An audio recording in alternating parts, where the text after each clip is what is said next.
और हिंदुस्तानी को जो भी आंख दिखाएगा उसकी आंख को फोड़ दिया जाएगा।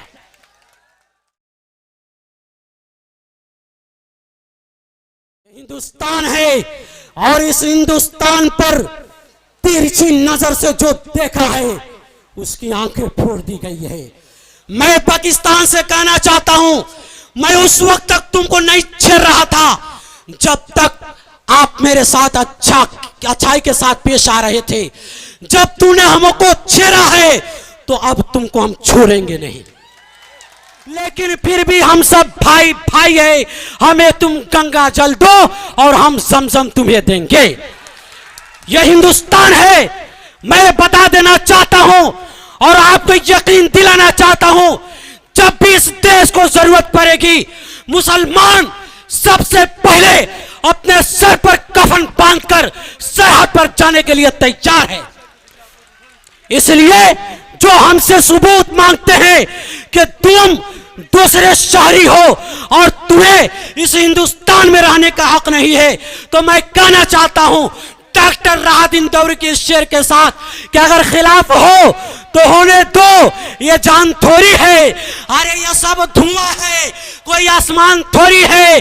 सभी का खून है शामिल यहाँ के मिट्टी में, किसी के बाप का ये हिंदुस्तान थोड़ी है।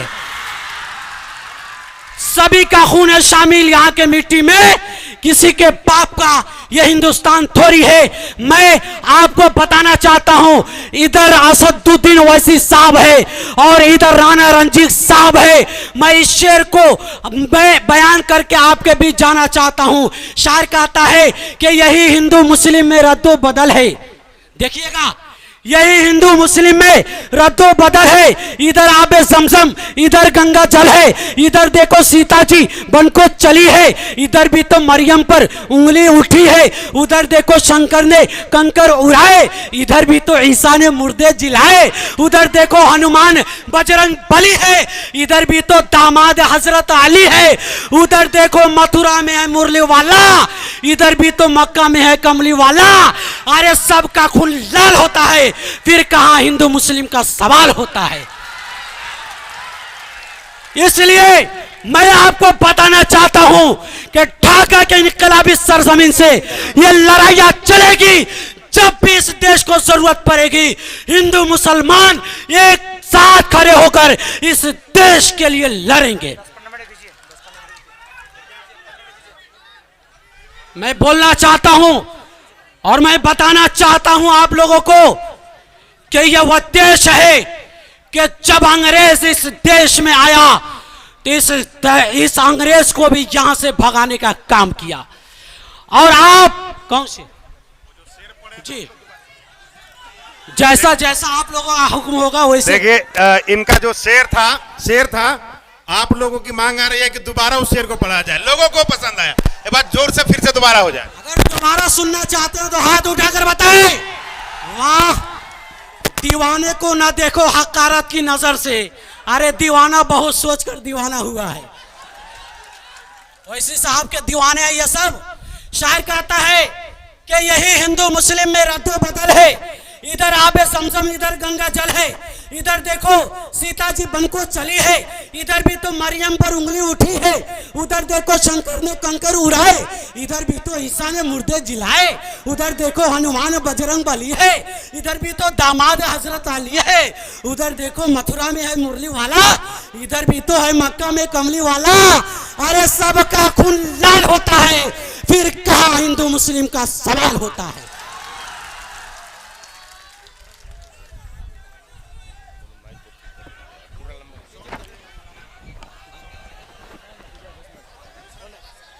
अब लोगों का मांग हो रहा है कि तो कुछ बोला जाए, तो आइए कुछ बोला जाए। और मैं आपको बताना चाहता हूं, मौलाना अबुल कलाम आजाद का नाम सुने होंगे। मौलाना अबुल कलाम आजाद जब जेल में गए थे, उस वक्त उनकी बीवी का इंतकाल हुआ तो जेल में एक शख्स खत लिखकर भेजते हैं कि मौलाना अबुल कलाम आजाद, तुम्हें मालूम है कि तुम्हारी बीवी इस दुनिया से रुखसत हो चुकी है। मौलाना अबुल कलाम आजाद, अगर तुम अंग्रेज के खिलाफ जो फतवा दिया है तुम बोल दो कि मैं वापस लेता हूं।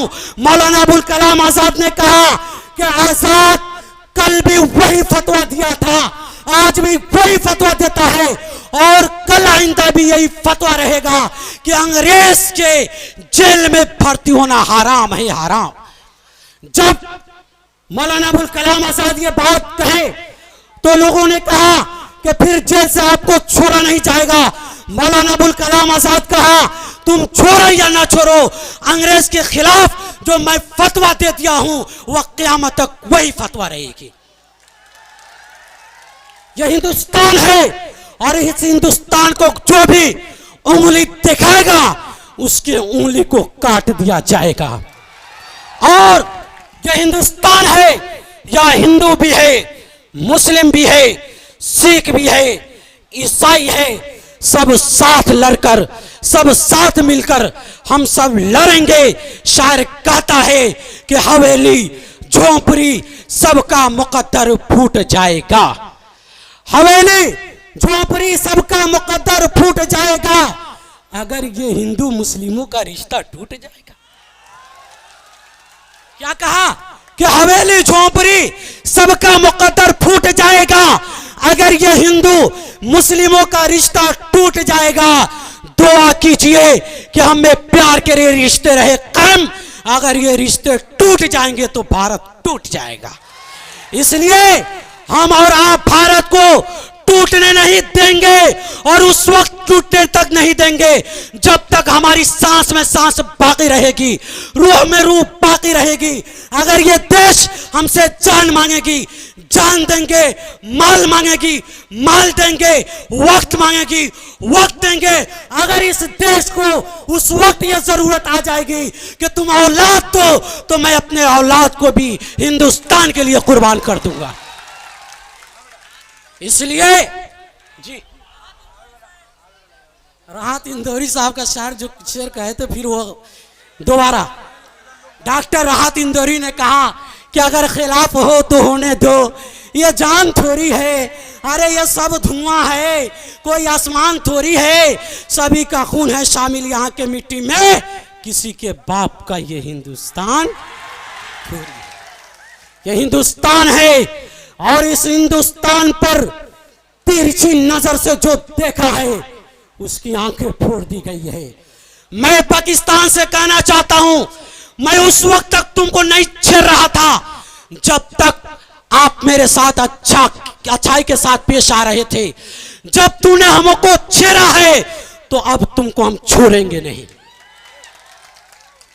इसलिए कि जब कॉमन साफ होता है उस जब गोहमन सांप को छेड़ता है तो फिर वो छोड़ता नहीं है। इसलिए जब हिंदुस्तानियों को तुम छेड़ा है तो फिर हम छोड़ेंगे नहीं तुमको।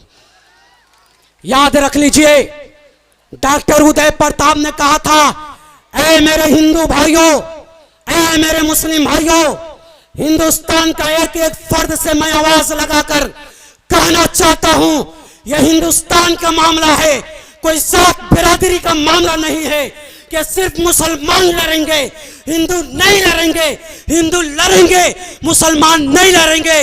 नहीं नहीं, यह देश जब आजाद हुआ था तो यहाँ हिंदुस्तान में मुसलमानों की भी कुर्बानी है, हिंदुओं की भी कुर्बानी है, सिखों की भी कुर्बानी है और इसके अलावा ईसाइयों की भी कुर्बानी है, यानी तमाम लोगों की कुर्बानी है और तब जाकर यह देश आजाद हुआ है। इसलिए फिर वो वक्त आ चुका है कि ढाका के इनकलाबी सरजमीन से, असदुद्दीन ओवैसी के मंच से मैं कहना चाहता हूं कि फिर यह चंपारण के इनकलाबी सरजमीन से इनकलाब बर्पा होगा।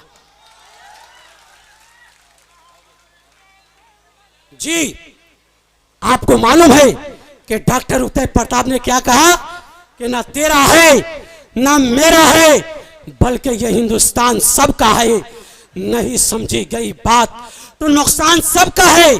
इसमें मिल गई नदियां जो दिखाई नहीं पड़ती, महासागर बनाने में मगर एहसान सबका है। ऐ मेरे वतन के बाशिंदों, अब आओ कुछ ऐसा काम करो। कब तक हिंदू मुस्लिम करते रहिएगा? आइए, हिंदुस्तान पर अंग्रेज जब लड़ा था तो मुसलमान और हिंदुओं ने आगे बढ़ा था, और जब पाकिस्तान हिंदुस्तान में आकर हिंदू भाई और मुसलमान भाई को मारा है, तो इसके खिलाफ भी हम लोग आगे बढ़ेंगे। ये मत सोचिए कि हिंदू की तादाद ज्यादा थी, मुसलमान की तादाद कम थी। मैं आपको बताना चाहता हूं, एक हिंदुस्तानी था, उसके बाद वह हिंदू है या मुसलमान है, वह सिख है या ईसाई है, सबसे पहले वह हिंदुस्तानी है। और हिंदुस्तानी को जो भी आंख दिखाएगा उसकी आंख को फोड़ दिया जाएगा। ऐ मेरे वतन के बाशिंदों, अब आओ कुछ ऐसा काम करो, इस मुल्क से नफरत खत्म करो और आपस में मोहब्बत आम करो।